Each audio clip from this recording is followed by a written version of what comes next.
ನಮಸ್ಕಾರ ಸ್ನೇಹಿತರೆ, ನಮ್ಮ ನಂಬಿಕೆಗೆ ಸ್ವಾಗತ ಸುಸ್ವಾಗತ. ಸ್ನೇಹಿತರೆ, ನಟ ಚೇತನ್ ಅಂದಾಕ್ಷಣ ನಮ್ಮ ಕಣ್ಣ ಮುಂದೆ ಬರೋದು ಮಧುರ ಪಿಸು ಮಾತಿಗೆ ಅನ್ನೋ ಅತ್ಯದ್ಭುತವಾದ ರೊಮ್ಯಾಂಟಿಕ್ ಸಾಂಗ್. 2009ರಲ್ಲಿ ತೆರೆಕಂಡ ಬಿರುಗಾಳಿ ಸಿನಿಮಾದಲ್ಲಿ ಅತ್ಯದ್ಭುತ ನಟನೆ ಮಾಡಿ ಕನ್ನಡ ಸಿನಿರಂಗದಲ್ಲಿ ತನ್ನದೇ ಛಾಪು ಮೂಡಿಸಿದ ಪ್ರತಿಭೆ. 2007ರಲ್ಲಿ ತೆರೆಕಂಡ ಆ ದಿನಗಳು ಸಿನಿಮಾದಲ್ಲಿ ಮೊಟ್ಟಮೊದಲ ಪ್ರಯತ್ನದಲ್ಲೇ ಯಶಸ್ವಿ ನಾಯಕ ನಟನಾಗಿ ಹೊರಹೊಮ್ಮಿದ ಚೇತನ್ ಇಡೀ ಕರುನಾಡ ಮಂದಿಗೆ ಚಿರಪರಿಚಿತವೇ. ಆದರೆ ಇತ್ತೀಚೆಗೆ ಚೇತನ್ ಹಿಡಿದಿರುವ ಹಾದಿ ಸಿನಿಮಾವಲ್ಲ, ಬದಲಾಗಿ ಶಾಂತಿ, ಸಮಾನತೆ, ಮಾನವತಾವಾದದ ಹಾದಿ. ಚೇತನ್ ಆಗಿದ್ದವರು ಚೇತನ್ ಅಹಿಂಸಾ ಆದರು. ಅದಕ್ಕಾಗಿ ಸಿಕ್ಕ ವಿಚಾರಗಳನ್ನ ಮೈ ಮೇಲೆ ಎಳೆದುಕೊಂಡು ಇಂದು ಸುದ್ದಿಯಲ್ಲಿರ್ತಾರೆ.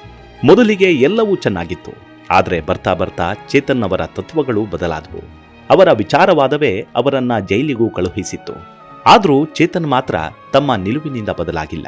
ಮೊನ್ನೆ ಅಂದ್ರೆ ಏಪ್ರಿಲ್ 27ರಂದು ಚೇತನ್ ಅವರು ಕನ್ನಡದ ಮೇರು ನಟ ಡಾಕ್ಟರ್ ರಾಜ್ಕುಮಾರ್ ಅವರ ಬಗ್ಗೆಯೇ ಮಾತನಾಡಿ ಇದೀಗ ಇಡೀ ಕರ್ನಾಟಕದಾದ್ಯಂತ ಬಿಸಿ ಚರ್ಚೆಗೆ ಗ್ರಾಸವಾಗಿದ್ದಾರೆ. ಭಾರತದ ಪೌರತ್ವವೇ ಇಲ್ಲದವನು ಭಾರತದ ವಿಚಾರಕ್ಕೆ ಯಾಕೆ ತಲೆ ಹಾಕ್ತಾನೆ? ಕರ್ನಾಟಕದಲ್ಲಿ ಇರೋದಕ್ಕೆ ಬಿಡೋದಿಲ್ಲ ಎಂಬೆಲ್ಲ ಬೆದರಿಕೆಗಳು, ಆಕ್ರೋಶಗಳು ಇತ್ತೀಚಿನ ದಿನಗಳಲ್ಲಿ ಸರ್ವೇ ಸಾಮಾನ್ಯವಾಗಿ ಬಿಟ್ಟಿದೆ ಚೇತನ್ಗೆ. ಅಷ್ಟಕ್ಕೂ ಚೇತನ್ ಹಿನ್ನೆಲೆಯಾದ್ರೂ ಏನು, ಮೂಲತಃ ಚೇತನ್ ಎಲ್ಲಿಯವರು ಅನ್ನೋದನ್ನ ಈ ಸಂಚಿಕೆಯಲ್ಲಿ ಹೇಳ್ತಾ ಹೋಗ್ತೀನಿ. ಅದಕ್ಕೂ ಮುನ್ನ ನಮ್ಮ ನಂಬಿಕೆಗೆ ನಿಮ್ಮ ಬೆಂಬಲವಿರಲಿ. ಎಲ್ಲ ವಿಧದ ತ್ವಚೆಯ ಸಮಸ್ಯೆಗಳಿಗೆ ಧೀಮಹಿ ಪ್ರಾಡಕ್ಟ್ ರಾಮಬಾಣದಂತೆ ಕೆಲಸ ಮಾಡುತ್ತೆ. ಕೇವಲ 3 ದಿನದಲ್ಲೇ ವ್ಯತ್ಯಾಸ ನೋಡ್ತೀರಾ. ಯಾವುದೇ ಅಡ್ಡ ಪರಿಣಾಮಗಳಿಲ್ಲ.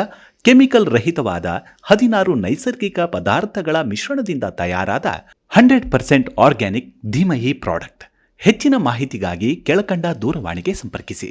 ಸ್ನೇಹಿತರೆ, ಕನ್ನಡ ಸಿನಿಮಾದಲ್ಲಿ ನಾಯಕ ನಟನಾಗಿ ಅಭಿನಯಿಸುವ ಅವಕಾಶ ಗಿಟ್ಟಿಸಿಕೊಂಡು ಅಮೋಘ ನಟನೆಯಿಂದ, ಅದ್ಭುತ ಹಾಡುಗಳಿಂದ ಚಿರಪರಿಚಿತರಾಗಿರುವ ಚೇತನ್ಗೆ ಅವರದ್ದೇ ಆದ ಅಭಿಮಾನಿ ಬಳಗವೂ ಇದೆ. ಆ ದಿನಗಳು, ಮೈನಾ, ರಣಂ, 101 ನೆನಪು ಹೀಗೆ ಕೆಲವು ಸಿನಿಮಾಗಳಲ್ಲಿ ಅದ್ಭುತವಾದ ನಟನೆಯನ್ನ ಮಾಡಿ ಸಾಕಷ್ಟು ಖ್ಯಾತಿಯನ್ನು ಗಳಿಸಿಕೊಂಡಿರುವ ಚೇತನ್ ಅಲಿಯಾಸ್ ಚೇತನ್ ಅಹಿಂಸಾ ಸಾಮಾಜಿಕ ವಿಚಾರಗಳನ್ನ ಬಹಿರಂಗವಾಗಿ ಚರ್ಚಿಸುತ್ತಾ ಆಗಾಗ್ಗೆ ಸುದ್ದಿಯಾಗುತ್ತಲೇ ಇರ್ತಾರೆ. ಬರೀ ಸಿನಿಮಾಗಳಲ್ಲಿ ನಟಿಸುತ್ತಾ ತಮ್ಮ ಕರಿಯರ್ ಬಗ್ಗೆ ಮುತುವರ್ಜಿ ವಹಿಸಿದ್ರೆ ಇಂದು ನಟ ಚೇತನ್ ಅವರು ಬಹುಶಃ ಮತ್ತಷ್ಟು ಫೇಮಸ್ ಆಗ್ತಿದ್ರೇನೋ. ಆದರೆ ಚೇತನ್ ಆಯ್ದುಕೊಂಡ ಹಾದಿ ಸಾಮಾಜಿಕ ಪಿಡುಗನ್ನ ಸರಿ ಮಾಡ್ತೀನಿ, ಅದರಲ್ಲಿ ನನ್ನ ಪಾಲು ಇರಲಿ, ನನ್ನ ಪಾತ್ರವೂ ಇರಲಿ ಅನ್ನೋ ದಿಟ್ಟ ಹೆಜ್ಜೆಯನ್ನ. ಇವರ ನಡೆಗೆ, ಅವರ ವಿಚಾರಕ್ಕೆ ಸಾಕಷ್ಟು ಮಂದಿ ಅವರನ್ನ ಹುಚ್ಚ, ಮೆಂಟಲ್ ಹೀಗೆ ನಾನಾ ರೀತಿಯಲ್ಲಿ ಕಿಂಡಲ್ ಮಾಡುವುದು ಸೋಷಿಯಲ್ ಮೀಡಿಯಾದಲ್ಲಿ ಹೊಸದೇನೂ ಅಲ್ಲ. ಆದರೆ ಇದೀಗ ಕನ್ನಡದ ಮೇರು ನಟ ಸಾರ್ವಭೌಮ ಡಾಕ್ಟರ್ ರಾಜಣ್ಣನವರ ಸಮಾಧಿ ನಿರ್ಮಿಸೋಕೆ 2.5 ಎಕರೆ ಜಾಗ ಮಂಜೂರು ಮಾಡಿದ ವಿಚಾರಕ್ಕೆ ಧ್ವನಿ ಎತ್ತಿ ಇಡೀ ದೇಶಾದ್ಯಂತ ಚರ್ಚೆಯಲ್ಲಿದ್ದಾರೆ. ಅಷ್ಟಕ್ಕೂ ಈ ಚೇತನ್ ಅವರ ಹಿನ್ನೆಲೆಯಾದ್ರೂ ಏನು ಅನ್ನೋದನ್ನು ಗಮನಿಸಿದ್ರೆ, ಚೇತನ್ ಹುಟ್ಟಿದ್ದು 1983ರ ಫೆಬ್ರವರಿ 14ರಂದು ಅಮೆರಿಕಾದ ಚಿಕಾಗೋದಲ್ಲಿ. ಚಿತ್ರದುರ್ಗ ಮೂಲದ ಲಿಂಗಾಯತ ಸಮಾಜದ ಈ ಕುಟುಂಬ ಸಾಕಷ್ಟು ವರ್ಷಗಳ ಹಿಂದೆ ಅಮೆರಿಕಾದಲ್ಲಿ ನೆಲೆಸಿದೆ. ತಂದೆ ತಾಯಿ ಇಬ್ಬರು ವೈದ್ಯರಾಗಿ ಅಮೆರಿಕಾದಲ್ಲಿ ನೆಲೆಸಿದ್ದಾರೆ. ತಂದೆ ತಾಯಿ ಇಬ್ಬರು ಮೊದಲು ವೈದ್ಯರಾಗಿ ಸರ್ಕಾರಿ ಆಸ್ಪತ್ರೆಯಲ್ಲೇ ಕೆಲಸ ಮಾಡ್ತಿದ್ರು. ಆದರೆ ನಂತರದಲ್ಲಿ ಅಮೆರಿಕಕ್ಕೆ ತೆರಳಿ ಅಲ್ಲಿಯೇ ನೆಲೆ ಕಂಡುಕೊಳ್ತಾರೆ. ತಮ್ಮಂತೆ ತಮ್ಮ ಮಕ್ಕಳಿಗೆ ಯಾವುದೇ ಕುಂದುಕೊರತೆಗಳು ಬರಬಾರದು ಎಂದು ಅಮೆರಿಕದಲ್ಲೇ ನೆಲೆ ನಿಲ್ತಾರೆ. ಚೇತನ್ಗೆ ಓರ್ವ ಸಹೋದರ ಕೂಡ ಇದ್ದು ಆತನು ಅಮೆರಿಕದಲ್ಲೇ ನೆಲೆಸಿದ್ದಾರೆ. ಬಾಲ್ಯದಲ್ಲಿ ಚುರುಕಾದ ಹುಡುಗ. ಆಗಲೇ ಮುಂಡುತನ ಹೊಂದಿದ್ದ ಚೇತನ್ ಓದಿದ್ದೆಲ್ಲ ಚಿಕಾಗೋದ ಮಾರಿಸ್ಟ್ ಹೈಸ್ಕೂಲ್ನಲ್ಲಿ. ಅಲ್ಲಿಯೇ ವ್ಯಾಲೆಡಿಕ್ಟೋರಿಯನ್ ಆಗಿ ಪ್ರೌಢಶಾಲೆಯನ್ನ ಪೂರ್ಣಗೊಳಿಸ್ತಾರೆ. 2005ರಲ್ಲಿ ಯೇಲ್ ವಿಶ್ವವಿದ್ಯಾಲಯದಿಂದ ಪದವಿಯನ್ನು ಕೂಡ ಪಡೆದುಕೊಳ್ತಾರೆ. ಅದಾಗಲೇ ರಂಗಭೂಮಿಯಲ್ಲಿ ಆಸಕ್ತಿ ಹೊಂದಿದ್ದ ಚೇತನ್ ತಮ್ಮದೇ ರಂಗಭೂಮಿ ತಂಡವನ್ನು ಕಟ್ಟಿಕೊಂಡು ಪ್ರದರ್ಶನವನ್ನು ನಡೆಸಿದ್ರು. ಆಕ್ಟಿಂಗ್ನಲ್ಲೇ ಪದವಿ ಪಡೆದ ಚೇತನ್ಗೆ 2005ರಲ್ಲಿ ಕರ್ನಾಟಕಕ್ಕೆ 12 ತಿಂಗಳ ಪ್ರವಾಸಕ್ಕೆ ಕಳುಹಿಸಿಕೊಡಲಾಯಿತು. ಅದಕ್ಕಾಗಿಯೇ ಫುಲ್ ಬ್ರೈಟ್ ಸ್ಕಾಲರ್ಶಿಪ್ ನೀಡಲಾಗುತ್ತೆ. ಈ ಸಮಯದಲ್ಲಿಯೇ ಚೇತನ್ಗೆ ಮೊಟ್ಟಮೊದಲು ಬೆಂಗಳೂರಿನಲ್ಲಿ ನ್ಯಾಷನಲ್ ಸ್ಕೂಲ್ ಆಫ್ ಡ್ರಾಮಾದಲ್ಲಿ ಪಾಲ್ಗೊಳ್ಳುವ ಅವಕಾಶ ಸಿಕ್ತು. ಅಲ್ಲಿವರೆಗೂ ಅಮೆರಿಕಾದಲ್ಲಿ ಅದೇನನ್ನೋ ಹಂಬಲಿಸುತ್ತಿದ್ದ ಚೇತನ್ಗೆ ತನ್ನ ಮೂಲ ನೆಲೆಯ ಸ್ವಾದದ ಅನುಭವವಾಗೋಕೆ ಶುರುವಾಯಿತು. ಮೆಲ್ಲಗೆ ಚೇತನ್ ಮನಸ್ಸು ಕರುನಾಡಿನ ಮಣ್ಣಿನಲ್ಲಿಯೇ ಇರಬೇಕೆಂಬ ಇಚ್ಛೆ ಪಡ್ತಿತ್ತು. ಆಧುನಿಕ ನೃತ್ಯ ತರಬೇತಿ ಮತ್ತು ನೃತ್ಯ ನಿರ್ದೇಶನದಲ್ಲೂ ಪಳಗಿದ್ದಾರೆ ಚೇತನ್. ಪಾಶ್ಚಾತ್ಯ ಜಾರ್ಜ್ ಸಂಗೀತ, ಭಾರತೀಯ ಶಾಸ್ತ್ರೀಯ ಸಂಗೀತ, ಸ್ಯಾಕ್ಸೋಫೋನ್ ವಾದ್ಯದಲ್ಲೂ ಪರಿಣಿತಿ ಪಡೆದುಕೊಂಡಿರುವ ಚೇತನ್ ಚಲನಚಿತ್ರಗಳಿಗೆ ಪ್ರವೇಶಿಸುವ ಮೊದಲು ರಂಗಭೂಮಿಯಲ್ಲಿ ಸಕ್ರಿಯವಾಗಿ ತೊಡಗಿಸಿಕೊಂಡ್ರು.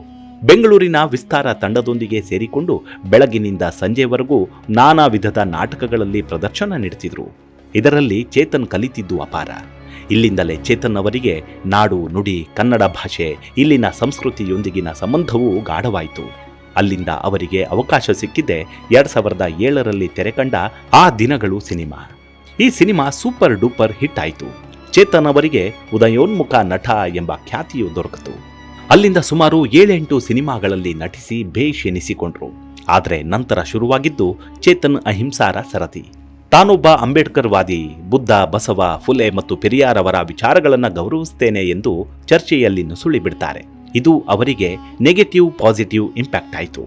ನಮ್ಮೆಲ್ಲರಿಗೂ ತಿಳಿದಿರುವಂತೆ ಚೇತನ್ ಅವರು ಜಾಸ್ತಿ ಸದ್ದು ಮಾಡಿದ್ದೆಂದ್ರೆ ಹಿಜಾಬ್ ಹಾಗೂ ಹಿಂದೂ ವಿರೋಧಿ ಹೇಳಿಕೆಯಿಂದ. ಹಿಂದೂ ಧರ್ಮದ ಬಗ್ಗೆ ವಿವಾದಾತ್ಮಕ ಟ್ವೀಟ್ಗಳನ್ನು ಪೋಸ್ಟ್ ಮಾಡಿದ್ದಕ್ಕಾಗಿ ಅವರ ವಿರುದ್ಧ ದೂರು ದಾಖಲಾಯಿತು. ಕರ್ನಾಟಕ ಹಿಜಾಬ್ ವಿವಾದದಲ್ಲೂ ಅವರನ್ನ ಬಂಧಿಸಲಾಗಿತ್ತು.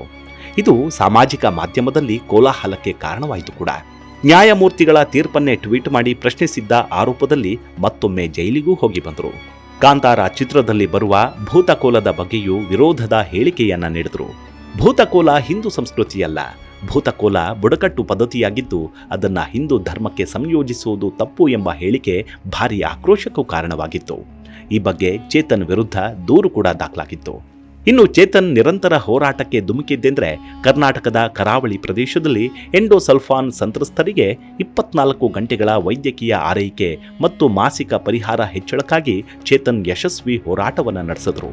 ಅಲ್ಲದೆ ಮಾಸಿಕವಾಗಿ ದೊರೆಯುತ್ತಿದ್ದ ₹1,000 3,000ದಿಂದ 5,000 ರೂಪಾಯಿಗಳಿಗೆ ಹೆಚ್ಚಿಸಬೇಕೆಂದು ಸರ್ಕಾರದ ಗಮನವನ್ನು ಸೆಳೆದರು. ಅಲ್ಲದೆ ಕೊಡಗಿನಲ್ಲಿ ಬುಡಕಟ್ಟು ಜನಾಂಗದವರಿಗೆ ಪುನರ್ವಸತಿ ಕಲ್ಪಿಸಲು ಸಹಾಯ ಮಾಡಿದ್ರು. ಈ ಅಭಿಯಾನದ ಭಾಗವಾಗಿ ಕುಶಾಲನಗರದ ಬಳಿ ಮನೆಗಳನ್ನ ಸರ್ಕಾರವೇ ನಿರ್ಮಿಸಿಕೊಡ್ತು. ಅಲ್ಲದೆ ಬಸವ ಮತ್ತು ವಚನ ಸಾಹಿತ್ಯದ ತತ್ವಶಾಸ್ತ್ರವನ್ನು ಆಧರಿಸಿದ ಸ್ವತಂತ್ರ ಲಿಂಗಾಯತ ಧರ್ಮದ ಮಾನ್ಯತೆಗಾಗಿ ಚೇತನ್ ಪ್ರತಿಪಾದಿಸಿದ್ರು. ಬೆಂಗಳೂರು, ಕಲಬುರಗಿ ಮತ್ತು ಹಾಸನದಂತಹ ಸ್ಥಳಗಳಲ್ಲಿ ಲಿಂಗಾಯತ ಪರ ವೇದಿಕೆಗಳಲ್ಲಿ ಭಾಗವಹಿಸುತ್ತಾರೆ. ಹೆಚ್ಚುವರಿಯಾಗಿ ಜಾಗೃತಿ ಮೂಡಿಸಲು ಮಾಧ್ಯಮಗಳಲ್ಲಿ ಹೆಚ್ಚಾಗಿ ಕಾಣಿಸಿಕೊಳ್ತಾರೆ. ಕಾಡುಗೊಲ್ಲ ಸಮುದಾಯಕ್ಕೆ ರಾಜ್ಯ ಮಾನ್ಯತೆ ಪಡೆಯುವ ಪ್ರಯತ್ನದಲ್ಲಿ ಚೇತನ್ ಪಾತ್ರ ನಿಜಕ್ಕೂ ಅಪಾರ. ಚೇತನ್ ಕರ್ನಾಟಕದಲ್ಲಿ film industry for rights and equality ಎಂಬ ಸಂಘವನ್ನು ಸ್ಥಾಪಿಸಿದ್ದಾರೆ. 2017ರಲ್ಲಿ ಸ್ಥಾಪನೆಯಾದ ಫೈರ್ ಎಂಬ ಸಂಸ್ಥೆ ಚಲನಚಿತ್ರ ಕಾರ್ಮಿಕರು ಮತ್ತು ತಂತ್ರಜ್ಞರ ಸಮಸ್ಯೆಗಳನ್ನು ಪರಿಹರಿಸುವ ಸಂಸ್ಥೆಯಾಗಿ ಕಾರ್ಯನಿರ್ವಹಿಸುತ್ತಿದೆ. ಏಪ್ರಿಲ್ 14, 2023ರಂದು ಗೃಹ ಸಚಿವಾಲಯವು ಚೇತನ್ ಅವರ ಓವರ್ಸೀಸ್ ಸಿಟಿಜನ್ಶಿಪ್ ಆಫ್ ಇಂಡಿಯಾ ಅಂದರೆ OCI ಸ್ಥಾನಮಾನವನ್ನು ರದ್ದುಗೊಳಿಸಿತು. ಇದನ್ನು ಪ್ರಶ್ನೆ ಮಾಡಿ ಹೈಕೋರ್ಟ್ ಮೊರೆ ಹೋದ ಚೇತನ್ ಸ್ಟೇ ತೆಗೆದುಕೊಂಡಿದ್ದಾರೆ. ಇನ್ನು ಮೊನ್ನೆ ನಡೆದ ವಿವಾದ ಅಂದರೆ ಡಾಕ್ಟರ್ ರಾಜ್ಕುಮಾರ್ ಅವರ ಸಮಾಧಿ ಭೂ ಹಂಚಿಕೆಗೆ ಸಂಬಂಧಿಸಿದಂತೆ ಸರ್ಕಾರದ ವಿರುದ್ಧವೇ ಮಾತನಾಡಿದ್ದಾರೆ. ಇದು ಕನ್ನಡ ಸಿನಿ ಪ್ರಿಯರ ಆಕ್ರೋಶಕ್ಕೂ ಕಾರಣವಾಯಿತು. ಹಾಗಾಗಿ ದಿನಕ್ಕೊಂದು ವಿದ್ಯಮಾನಗಳು ನಡೀತಿವೆ. ಕೇವಲ ಮತ ಬ್ಯಾಂಕ್ಗಾಗಿ ಸರ್ಕಾರ ಇಂತಹ ನಿರ್ಧಾರಗಳನ್ನು ತೆಗೆದುಕೊಳ್ತಾವೆ ಎಂಬ ಚೇತನ್ ಅವರ ಪರೋಕ್ಷ ಟೀಕೆ ಈಗ ರಾಜಕೀಯ ವಲಯದಲ್ಲೂ ಚರ್ಚೆಗೆ ಗ್ರಾಸವಾಗಿದೆ. ಇನ್ನು ಕೆಲವರು ರಾಜ್ಕುಮಾರ್ ಅವರು ಕನ್ನಡ ಭಾಷೆಗೆ ಚಿತ್ರರಂಗಕ್ಕೆ ನೀಡಿದ ಕೊಡುಗೆಯನ್ನ ಚೇತನ್ ಅಹಿಂಸಾಗೆ ನೆನಪು ಮಾಡುವ ಪ್ರಯತ್ನ ಮಾಡ್ತಿದ್ದಾರೆ. ಇನ್ನು ಕೆಲವರು ಇಂದಿರಾ ಗಾಂಧಿ, ರಾಜೀವ್ ಗಾಂಧಿ ಇನ್ನಿತರರ ಸಮಾಧಿ ಸ್ಥಳಗಳ ಉಲ್ಲೇಖವನ್ನು ಮಾಡಿದ್ದಾರೆ. ಇನ್ನು ಚೇತನ್ ಅಹಿಂಸಾ ಅವರ ಹೋರಾಟಕ್ಕೆ ಸ್ಫೂರ್ತಿಯೇ ಅವರ ತಾತ. ಅದು ಆಗಸ್ಟ್ 15, 1947ರ ಸ್ವತಂತ್ರ ಸಂಗ್ರಾಮದಲ್ಲಿ ಭಾರತದ ಸ್ವತಂತ್ರಕ್ಕೋಸ್ಕರ ಹೋರಾಡಿದ ಹೋರಾಟಗಾರರಲ್ಲಿ ನನ್ನ ತಾತ ಕೂಡ ಇದ್ರು. ಅವರು ಕೂಡ ಜೈಲಿಗೆ ಹೋಗಿದ್ರು ಅನ್ನೋದು ನನಗೆ ಹೆಮ್ಮೆಯ ವಿಷಯ. ನಾನು ಅವರಿಗೆ ಸದಾ ಕೃತಜ್ಞನಾಗಿರ್ತೇನೆ ಎಂಬುದು ಚೇತನ್ ಅವರ ವಾದ. ಅಲ್ಲದೆ ಅವರ ವಿಚಾರವಂತಿಕೆಗೆ ಅವರ ತಾತನೇ ಮುನ್ನುಡಿ ಎಂಬುದು ಚೇತನ್ ಅವರ ಇಂಗಿತ ಕೂಡ. ಇನ್ನು ಚೇತನ್ ಅವರ ವೈವಾಹಿಕ ಬದುಕನ್ನು ಗಮನಿಸಿದ್ರೆ ಚೇತನ್ ಕುಮಾರ್ ತಮ್ಮ ಗೆಳತಿಯನ್ನೇ ಸಂಗಾತಿಯನ್ನಾಗಿ ಸ್ವೀಕರಿಸಿದ್ದಾರೆ. ಮೇಘಾ ಶ್ರೀವಾಸ್ತವ ಅವರನ್ನ ಫೆಬ್ರವರಿ 2, 2020ರಂದು ಅನಾಥಾಶ್ರಮವೊಂದರಲ್ಲಿ ಮದುವೆಯಾಗ್ತಾರೆ. ಈ ವಿವಾಹದ ವಿಶೇಷವೆಂದರೆ ಇವರ ಮದುವೆಯ ಮುಂದಾಳತ್ವ ವಹಿಸಿದ್ದೇ ಮಂಗಳಮುಖಿಯರು. ಅಲ್ಲದೆ ಈ ಮದುವೆಗೆ ಪಾಲ್ಗೊಂಡಿದ್ದವರಿಗೆ ಸಂವಿಧಾನದ ಕೈಪಿಡಿ ನೀಡುವ ಮೂಲಕ ಗಮನ ಸೆಳೆದಿದ್ರು ಚೇತನ್. ಇವಿಷ್ಟು ಚೇತನ್ ಅವರ ಕುರಿತಾದ ಸಣ್ಣದಾದ ಮಾಹಿತಿ. ಮುಂದಿನ ಸಂಚಿಕೆಯಲ್ಲಿ ಮತ್ತೆ ಸಿಗೋಣ. ಅಲ್ಲಿವರೆಗೂ ನಿಮ್ಮ ಆರೋಗ್ಯದ ಕಡೆ ಗಮನವಿರಲಿ. Take care. ನಮಸ್ಕಾರ.